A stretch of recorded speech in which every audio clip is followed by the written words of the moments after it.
So let's get into our subject of the day. And it's one that we actually find we get the most comments of anything that we talk about on Ron Siegel Radio.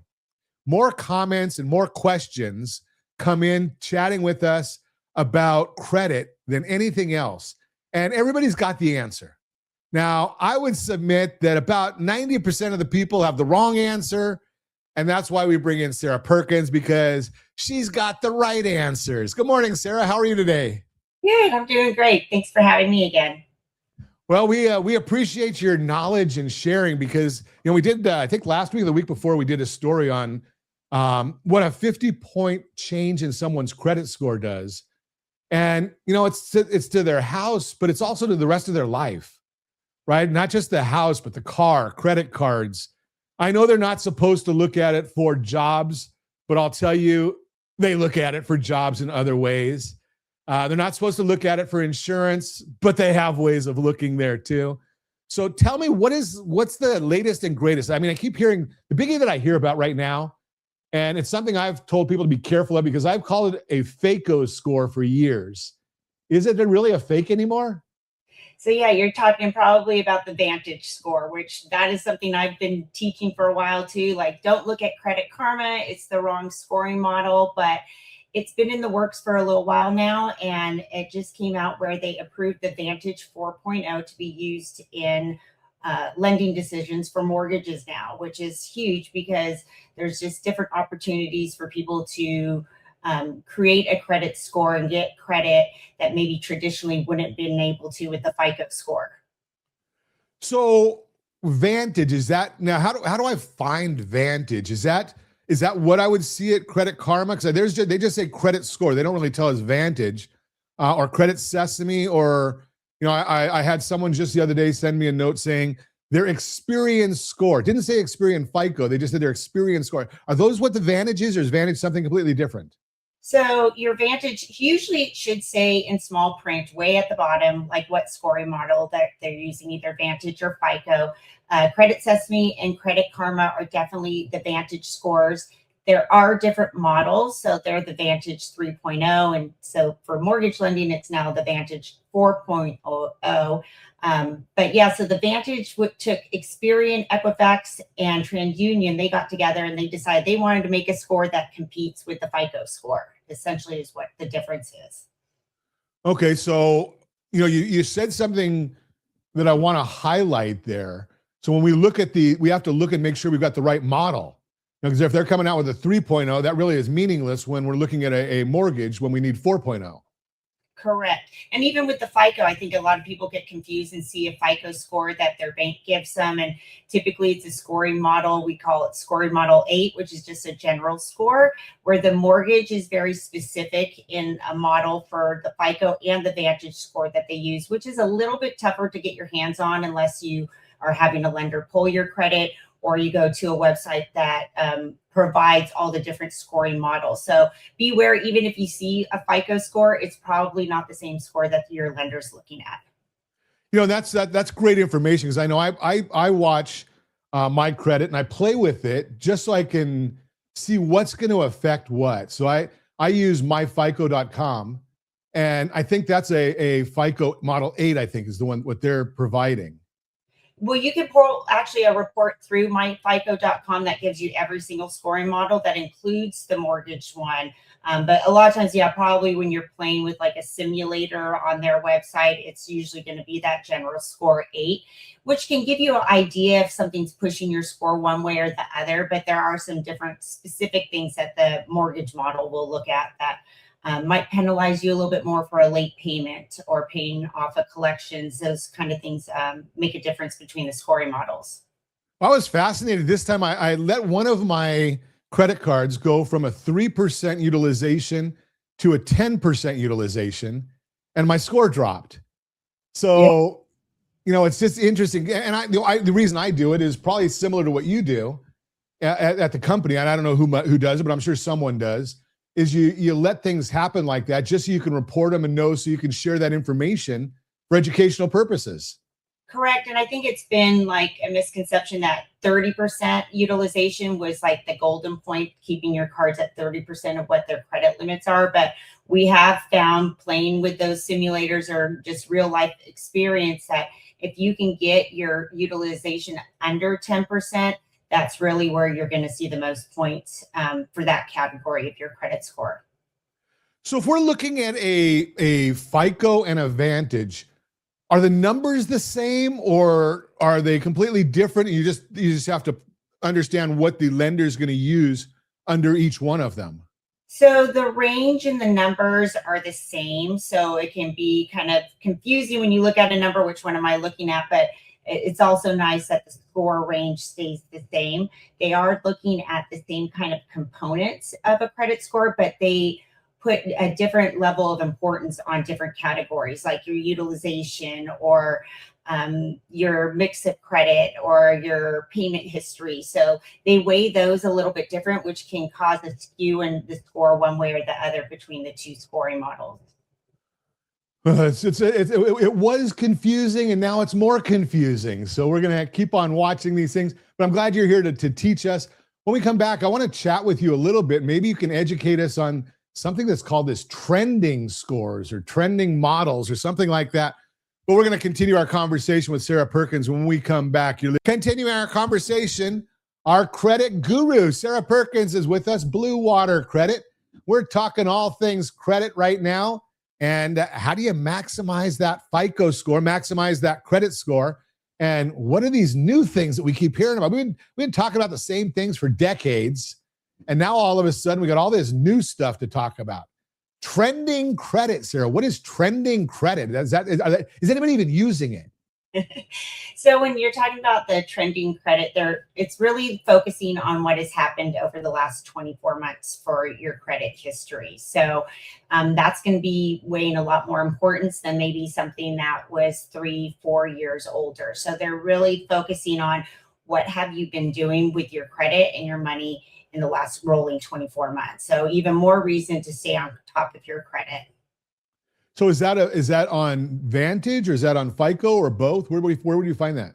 It's pretty much both are really putting a big importance on that last 24 months. It's going to be both Vantage and FICO. Okay. So I tell folks all the time, the first loan I helped somebody with was in 1983. So it goes back just a day or two and we didn't talk anything then about rent or utilities. We didn't even have cell phones. Are those things anywhere in any of these things now? So that's one of the new pluses with this Vantage score because FICO never really recognized if you put your rent or utility cell phone payments when it actually comes to the mortgage lending side. So we would see that a lot on credit reports and underwriters would just brush it off. It wasn't incorporated in your FICO score. With Vantage, this is allowing people to use those type of things to now build credit. So maybe somebody who is a little bit leery about opening a credit card, but they do have good payment history that they can show on their credit. So that's why we used to say before, don't worry about putting those things on your credit. But as more lenders start looking at this Vantage score, this can really help that section of the population that doesn't have the traditional credit. And this can be a way for them to build their credit score. That should be helpful. So, and the other one that I wanted to talk to you about was, I did a story on this one again a couple months ago. Buy now, pay later. Is that affecting anybody's FICO? I know it should affect their debt to income ratios, but if we don't see it, we don't know it. Yeah, so that's something new that FICO has incorporated in their scores is these buy now, pay laters. And what we're talking about is your Affirm, your Klarna, where you're taking out these very short loans to, pay for something. I did it for our son's electric bike because it was 0 interest for 6 months. And then these things are now being put on your credit report. So people need to be careful because now if you're missing payments with that can hurt your credit report. But it is also another way you can build credit if you're doing these type of loans and maybe don't have the credit cards. And that one there, you brought that one up as a good thing. Most of those buy now, pay later, they give you 0 interest for 6 months. But if you go 6 months and a day, then they're going to run that interest all the way back to day one. So be real careful when you're doing that. As a consumer advocate, I say, pay it off in 5.5 months. So you don't have any problems right there. So You just a one to be careful of. Another one that I saw just recently, and again, this is something being me watching my own scores all the time. So I paid off a car loan, and I said, that's going to that should help my credit, right? I mean, I don't have that car payment anymore. So it helped my debt to income ratio, of course. But then I saw my credit score dropped. Paying things off should be good, shouldn't it? Yeah, you would think you're doing something financially responsible. You should be rewarded in a higher credit score. But what has happened is those installment loans like cars or personal loans don't fall under the credit utilization tab of a credit score, which is highly important with the credit. So when you pay off credit cards, that helps your utilization. When you pay off a loan, what typically ends up happening is that's usually your only installment loan on your credit. And now you have a paid off installment loan. So you don't have anything helping you in that mix of credits area of your credit score. So people will often see like a dip. Usually you can recover, over the next few months. But again, this is why probably lenders like yourself say, be careful in paying anything off unless you have to because of that debt to income ratio. Talk to somebody, because if you start spending money on paying off installment loans or maybe even collections, you're thinking that you're doing something good, but it actually can end up harming you.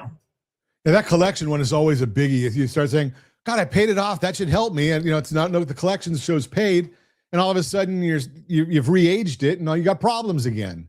Yeah, what happens is a paid collection actually hurts you the same as an unpaid collection when it comes to the mortgage score. So, and maybe the credit card scoring model, you do get some points. So that's why it's really important if you are going to pay off those collections, making sure that they're getting a deletion with that payoff. And that's another thing where you need to go to somebody really knows what they're doing, like Blue Water Credit, to have them help you with those things. And yes, it's going to cost you some money. Who cares? It's going to save you money long term to get it done the right way. I know you can go and push the dumb button on the side of Experian so that their AI can tell you that they looked at it and it doesn't mean anything. Go to somebody that can help you, that knows what they're doing. And when we come back, what we're going to chat about is some top tips to boost your credit scores. Let's see if we can get some inside scoop from Sarah Perkins. We're going to continue our conversation with Sarah Perkins, Blue Water Credit. Let's learn. I would say inside baseball, but I'm in Southern California and we have the Angels here. So we don't want anything to do with the Angels because we want the winning tips. And all the Angels seem to do is lose by double digits. So give us some top tips here, Sarah. Sound like me. I'm a Giants fan, so we're not doing any better. So there's some great tips that people can do on their own that they don't need a professional to get a credit score bump, even up to like 60 points over the next 30 days. So the first one's going to be a little bit more preventative, making sure that you are not missing any payments. And usually this is because people don't have their account set to like an auto pay, or they're not paying the minimum amount, or they have a card that they forgot about that gets hit with one of those annual fees. So making sure, every month you're going and looking at your credit card statements and you have that payment set up for at least the minimum amount, because one late payment is going to take your score up to 100 points, and it takes years to then build that loss back. So that's a huge one. I would say the next one is going to be your credit utilization. So this is where we talk about paying your credit card balances down, and specifically your credit cards, not your loans. So FICO likes to see, and Vantage, a utilization that's between 0 and 10%. So, if you have $1,000 limit, getting that balance down to $100 or less. But one tip I give people is if you don't necessarily have the funds to pay it down, one of the inside tips is talk to your creditor and see if they'll give you a balance increase or a credit limit increase. Most of the time they can do that without even pulling a hard inquiry. And that is a way that you can, lower your utilization without having to come out of pocket with any cash. The other tip that goes along with that is if you're someone who pays off your credit cards each month, but then, reuses them. I do it all the time for the points. The key note to remember there is whatever balance is on your statement, that is what gets reported to the bureau. So you think, oh, I'm paying off my credit cards each month. Why isn't my utilization down to zero? Well, you're probably paying it after you get the statement, and then it becomes a cyclical thing where then you rack the debt right back up, and you're not really getting the credit for paying off your credit cards each month.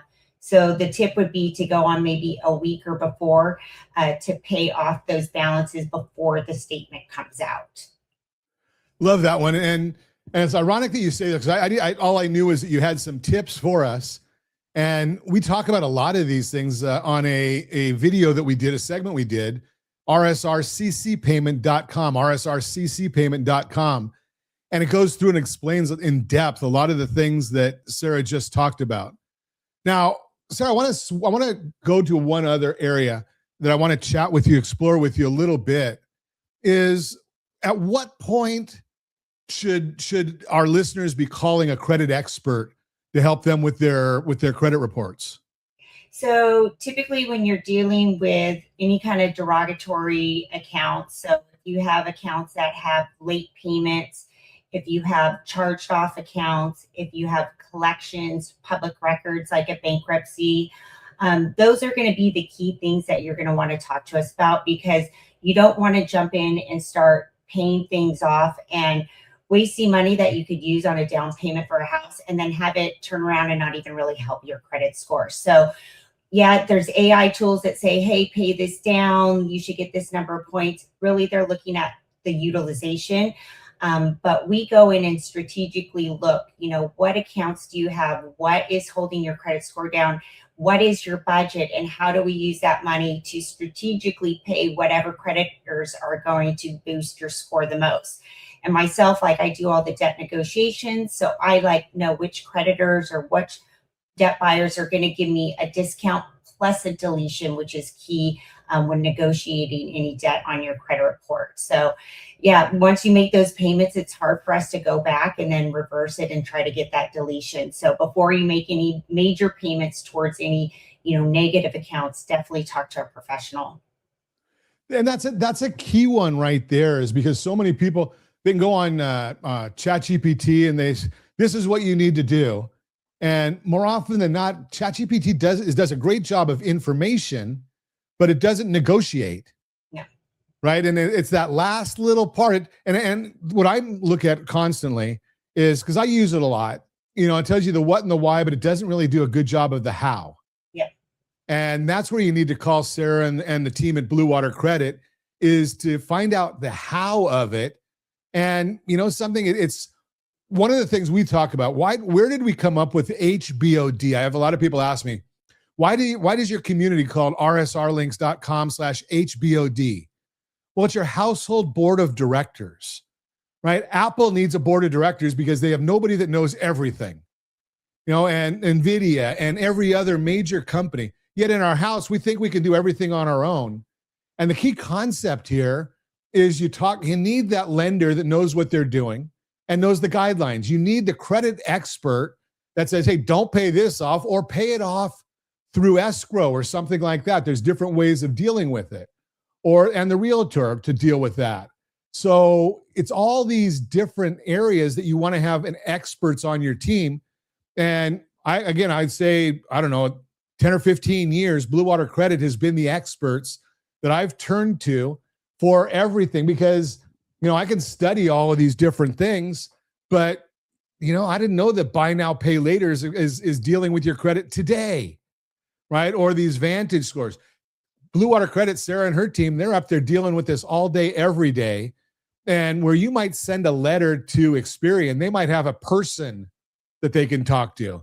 Where you might have a charge with or something with Credit One, or what's the other one? The guys with the what's in your wallet, Capital One, right? They might know somebody there that they can talk to and say, hey, what if we do X or Y or Z? And remember, nothing has to be on your credit report, right? That's what the law says. Nothing has to be there. That's how they tell you, well, we can't take it off. And they tell Sarah, of course we'll take it off, because they know who to talk to.